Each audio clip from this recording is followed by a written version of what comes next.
इस वक्त हमारे साथ मौजूद है प्रवीण खंडेलवाल जी, चांदनी चौक से सांसद चुने गए हैं। कैसा लग रहा है कि चुनाव लड़े, जीत गए, अच्छे मार्जिन से जीते हैं, लोगों का बहुत प्यार मिला, क्या कहेंगे? लोगों ने जो भी प्यार दिया, स्नेह दिया, समर्थन दिया, विश्वास दिया, वो कुल मिलाकर के मेरे ऊपर कर्जा है। और मैं एक व्यापारी हूँ। व्यापारी कभी किसी का कर्जा रखता नहीं है। मैं उस कर्जे की अदायगी के लिए आने वाले 1-2 दिनों से पूरी ताकत से पूरी टीम के साथ जुटूंगा। क्या ऐसे काम है जो लगता था पहले भी कि सांसद बनूंगा तो सबसे पहले ये काम बनूंगा, और जब बन गए हैं तो लगता है कि अब सबसे पहले यही काम करने अपने क्षेत्र के लिए और दिल्ली के?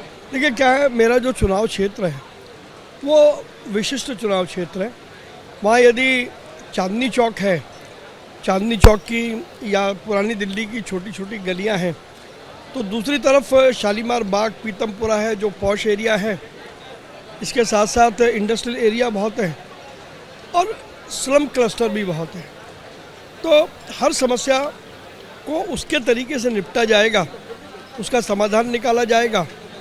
तो मैंने तय किया है कि हमारे संगठन के लोग जो मेरे साथ कॉरपोरेटर हैं, उनके साथ ट्रेड एसोसिएशंस और RWA, इन दोनों को अपना पार्टनर बनाऊंगा। इसी प्रकार से कुछ क्रेडिबल सामाजिक संगठन हैं जो अच्छा काम कर रहे हैं, उनको भी इस अभियान में जोड़ेंगे। एक कॉम्प्रिहेंसिव टीम गठित करेंगे जो एक एक समस्या पर उसका अध्ययन करेगी और उसके तार्किक हल की ओर लेकर के चलेगी। तो ऐसे मेरा मन है कि मैं एक एक समस्या का हल इस प्रकार से करूँगा। मेरी जनता के साथ अवेलेबिलिटी हो, एक्सेसिबिलिटी हो और कनेक्टिविटी बनी रहे। मैंने पहले भी घोषणा की थी, आज मैं फिर आपके माध्यम से मैं लोगों को कहना चाहता हूं कि मैंने कहा था कि मैं फुटपाथ पर अपनी टेबल लगा करके बैठूंगा। तो बहुत जल्दी चांदनी चौक का सांसद आपको चांदनी चौक चुनाव क्षेत्र में फुटपाथ पर अपनी टेबल लगा करके मिलेगा, ताकि कोई भी व्यक्ति मुझ तक आराम से पहुंच सकता है। इसके अलावा मैंने ये भी कहा था कि मैं पार्कों में जाऊंगा, तो मैं रोज़ 1-2 पार्कों में जाऊंगा, वहाँ भी लोगों से मिलूंगा। मेरा मन बहुत काम करने का है, अच्छा काम करने का है, सच्चा काम करने का है। मैं वो सारे काम करूँगा। काम की बात आपने करी, एक ब्लूप्रिंट सा आपने जो बयान किया है वो समझ में आ रहा है। लेकिन अगर दिल्ली की बात करें तो 7 सीटें बीजेपी जीत गई है। एनडीए को मिला के अगर देखा जाए तो बीजेपी कहीं ना कहीं सरकार बनाती हुई और बड़े नंबर से दिखाई दे रही है। लेकिन ओवरऑल अगर बात करें तो इतने नंबर्स कम कैसे हो गए? कई जगह, खासतौर से यूपी की बात करें, राजस्थान की बात करें, तो एक बड़ा डेंट जो है वो बीजेपी को लगा है, एक बड़ी चोट लगी है। कहाँ कमी रह गई? दिल्ली की स्ट्रेटेजी मजबूत, लेकिन बाकी जगह कहाँ कमी रह गई? मेरा अपना मानना है, चुनाव के अपने डायनामिक्स होते हैं। कभी कभी वो डायनामिक्स आशा के अनुरूप काम करते हैं, कभी कभी वो उतना काम नहीं कर पाते। इस चुनाव में मुझे लगता है ऐसा ही कुछ हुआ, और निश्चित रूप से पार्टी इसका विश्लेषण जरूर करेगी।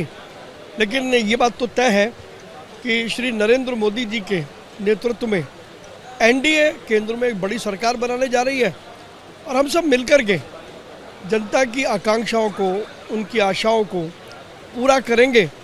ये मैंडेट हमारे पास में है और हम इस पर तुरंत काम करेंगे। क्या 400 पार का नारा जो दिया गया था बीजेपी के टॉप लीडर्स की तरफ से भी, और हर एक कैंडिडेट ये नारा बार बार दे रहा था, तो क्या ये नारा बहुत जल्दबाजी थी देना? बिना अपने ऑपोजिशन को कमज़ोर समझ लिया था या कमज़ोर समझा था? उस वक्त लग रहा था कि ये पार हो जाएगा? नहीं, मैं ऐसा नहीं मानता हूँ। देखिए, चुनाव में इस प्रकार के नारे अक्सर दिए जाते हैं, और ये नारा नहीं था, ये संदेश था जो मैं मानता हूँ। शायद हम जनता तक उसको मजबूती से नहीं ले जा पाए, या जनता उस संदेश को समझ नहीं पाई। यानी कि कहीं ना कहीं कमी रही बीजेपी के काम में? नहीं, बीजेपी के काम में कहीं कमी नहीं थी। मैंने आपको बताया, हमारे संगठन के कार्यकर्ताओं ने अटूट मेहनत की है। दिल्ली में 90 दिन से ज़्यादा कार्यकर्ता प्रचंड गर्मी में भी काम करता रहा है, तो कार्यकर्ता तो हमारा देव तुल्य है। मुझे लगता है कहीं ना कहीं जनता शायद उसके मैसेज को शायद उतना समझ नहीं पाई जितना समझना चाहिए था। लेकिन फिर भी अगर हम पूरे चुनाव को देखें तो जितनी सीटें भाजपा को मिली हैं, उतनी सीटें तो बाकी सब लोगों को भी नहीं मिली। तो ये बात तो स्पष्ट है कि जनता के मन में भाजपा की स्वीकार्यता है और इसीलिए प्रधानमंत्री नरेंद्र मोदी जी के नेतृत्व में एनडीए अपनी सरकार बनाने जा रही है। बहुत शुक्रिया बातचीत करने के लिए। प्रवीण खंडेलवाल चांदनी चौक से सांसद चुने गए हैं और कह रहे हैं कि वो अपने क्षेत्र के लोगों के लिए काम करना चाहते हैं। वो काम करने की नीयत से लोगों के बीच पहुंचे थे और उनका इरादा भी लोगों के बीच काम करने का है। 7 सीट दिल्ली की बीजेपी ने जीती हैं। फिलहाल दिल्ली के 7 सांसदों ने आज एक ज्वाइंट प्रेस कॉन्फ्रेंस की, जिसमें दिल्ली बीजेपी अध्यक्ष वीरेंद्र सचदेवा ने कहा कि जिस तरह से दिल्ली लोकसभा में 7 सीटें हमारी हुई हैं, तो उन्होंने लोगों से ये कहा कि विधानसभा में भी हमें लेके आएं ताकि हम एक बेहतर काम कर सकें और बेहतर फैसिलिटीज़ जनता को देख सकें। लेकिन वो तो आने वाला वक्त बताएगा कि क्या लोकसभा चुनाव के नतीजे जैसे रहे, क्या दिल्ली में विधानसभा चुनाव जब होगा तो उसके नतीजे भी क्या इसी तरह रहेंगे या उसमें कुछ बदलाव होगा। कैमरा पर्सन मनीष खेर के साथ मदीहा खान, ABP न्यूज़।